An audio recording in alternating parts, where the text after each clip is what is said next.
I'm telling you, get a dream, hold on to it, and shoot for the sky.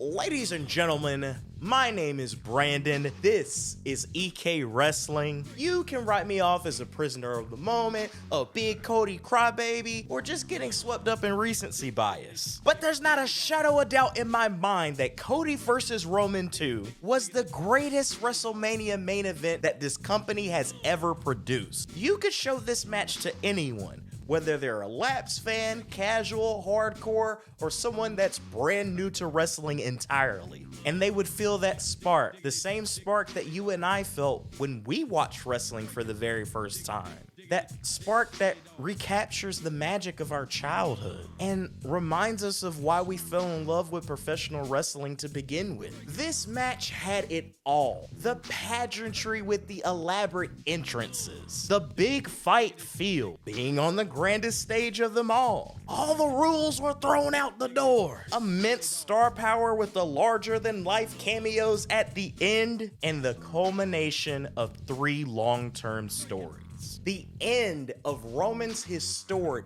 1,316-day run as champion. Seth Rollins sacrificing his own interest for the greater good. And last but certainly not least, of course, Cody's road to the top, finishing the story. Cody Rhodes, the undesirable son of one of the greatest wrestlers to ever lace a pair of boots. Due to his hard work, betting on himself, and soaring popularity, he made himself an undeniable main eventer. I'm sure you know the story. The showdown between Cody Rhodes and Roman Reigns last year already was a banger. It just ended in a controversial finish at the time. Fast forward a year later to the time we're living in right now, and it feels like everything was well worth the wait. I'm not just talking about Cody losing last year at WrestleMania. I'm talking about his entire journey to get to the pinnacle of sports and entertainment. Now, me, I've been a fan of Cody since the undashing paper bag days. Met him at the first AEW Dynamite in Charlotte. Went into deep despair after going to WrestleMania last year, and went into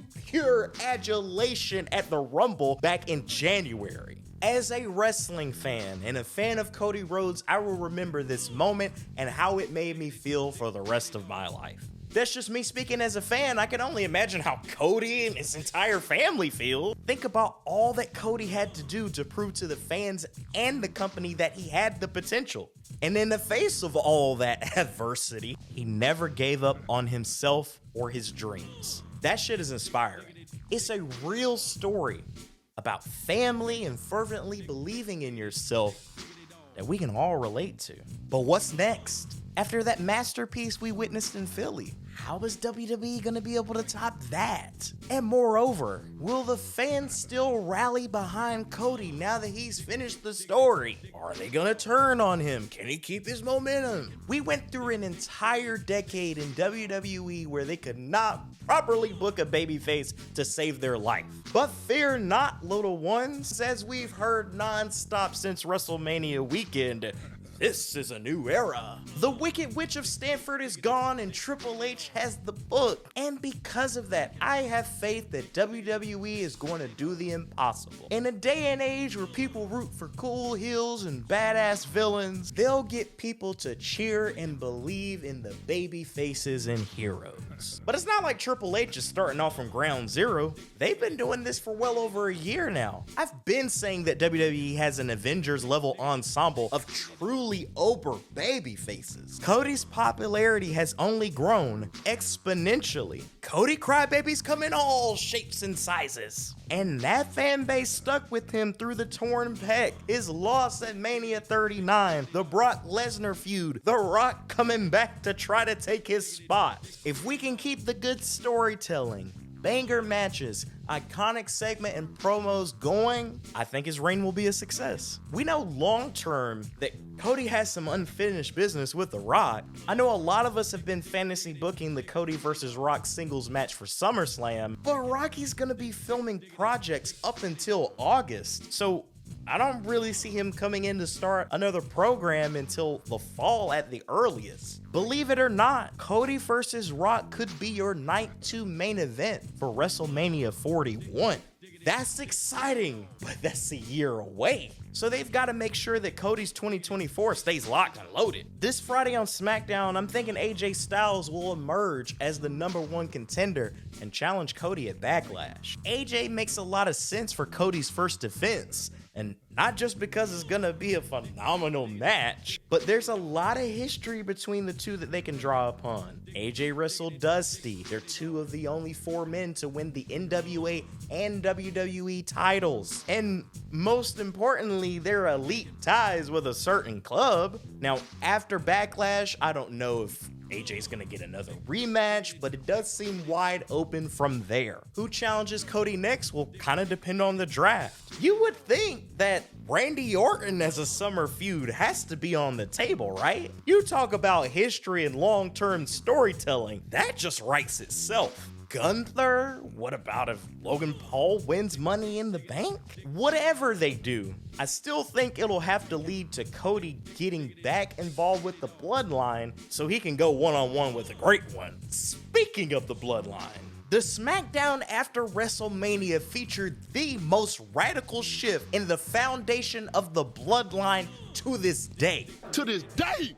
Yes, the Anoa'i Fatu cinematic universe has blessed us with countless twists and turns that have left us utterly speechless. Sammy's betrayal, the Usos finally standing up to Roman, Jimmy going back, and Jay yeeting himself all the way to the main event, Rock acknowledging Roman. Yet, the one thing that has remained constant through all of this is that Roman Reigns is the tribal chief.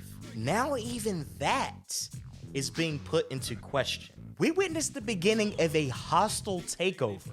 Solo has turned on his brothers before, so him taking out Jimmy wasn't that surprising.